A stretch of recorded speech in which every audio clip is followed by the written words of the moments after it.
ಕುಮಟಾದ ತದಡಿ ಬಂದರಿನಲ್ಲಿ ಬೋಟ್ ಒಂದು ಮುಳುಗಡೆಯಾಗಿದೆ. 4 ಜನ ಮೀನುಗಾರರು ಆ ಬೋಟ್ನಲ್ಲಿ ಇದ್ರು ಅನ್ನೋದು ತಿಳಿದು ಬಂದಿದೆ. ತದಡಿ ಬಂದರಿನಲ್ಲಿ ಸಂಭವಿಸಿರುವಂತಹ ದುರಂತ ಇದು. ಬೋಟ್ ಮುಳುಗಡೆಯಾಗಿದೆ. ಕುಮಟಾದ ತದಡಿ ಬಂದರಿನಲ್ಲಿ ಅವಘಡ ಸಂಭವಿಸಿದೆ. 4 ಜನ ಮೀನುಗಾರರು ಬೋಟ್ನಲ್ಲಿ ಇದ್ರು, ಅವರನ್ನ ರಕ್ಷಣೆ ಮಾಡಲಾಗಿದೆ. ಶ್ರೀದೇವಿ ಹೆಸರಿನ ಮೀನುಗಾರಿಕೆ ಬೋಟ್ ಮುಳುಗಡೆಯಾಗಿದೆ. ಬೋಟ್ ಮುಳುಗಿ ಸುಮಾರು 15 ಲಕ್ಷ ರೂಪಾಯಿ ಹಾನಿಯಾಗಿದೆ. ತದಡಿ ಬಂದರಿನಲ್ಲಿ ಸಂಭವಿಸಿರುವಂತಹ ದುರಂತ ಇದು. 4 ಜನ ಪ್ರಯಾಣಿಕರು ಅಂದ್ರೆ ಮೀನುಗಾರರು ಆ ಬೋಟ್ ನಲ್ಲಿ ಪ್ರಯಾಣ ಮಾಡ್ತಾ ಇದ್ರು. 4 ಜನರನ್ನ ಈಗ ರಕ್ಷಣೆ ಮಾಡಲಾಗಿದೆ. ಶ್ರೀದೇವಿ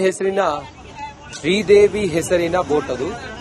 ಆ ಬೋಟ್ ಮುಳುಗಡೆಯಾಗಿದೆ. ಸುಮಾರು ಒಂದು 15 ಲಕ್ಷ ರೂಪಾಯಿ ಲಾಸ್ ಆಗಿದೆ ಅನ್ನೋದು ತಿಳಿದು ಬಂದಿರುವಂತಹ ಮಾಹಿತಿ.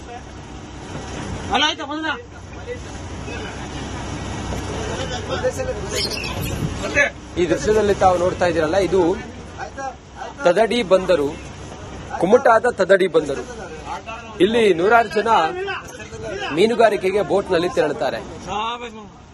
ಈ ಬೋಟ್ ನಲ್ಲಿ ಸಂಭವಿಸಿರುವಂತಹ ದುರಂತ, ಈ ಬೋಟ್ ಒಂದು ಮುಳುಗಡೆ ಆಗಿದೆ. ಸುಮಾರು 4 ಜನ ಈ ಬೋಟ್ ನಲ್ಲಿ ಮೀನುಗಾರಿಕೆಗೆ ತೆರಳಿದ್ರು. ಮೀನುಗಾರಿಕೆಗೆ ತೆರಳಿದ್ದ ಬೋಟ್ ಮುಳುಗಡೆಯಾಗಿ 4 ಜನ ಪಾರಾಗಿದ್ದಾರೆ, ಜೀವವನ್ನು ಉಳಿಸಿಕೊಂಡಿದ್ದಾರೆ.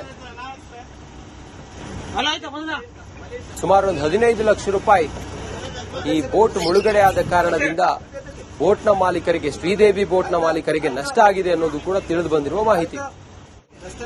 ಕುಮಟಾದ ತದಡಿ ಬಂದರಿನಲ್ಲಿ ಬೋಟ್ ಮುಳುಗಡೆಯಾಗಿ ದುರಂತ ಸಂಭವಿಸಿದೆ. ಅದೃಷ್ಟವಶಾತ್ ಬೋಟ್ನ ಒಳಗಡೆ ಇದ್ದಂತ 4 ಜನ ಮೀನುಗಾರರು ಪ್ರಾಣಾಪಾಯದಿಂದ ಪಾರಾಗಿದ್ದಾರೆ.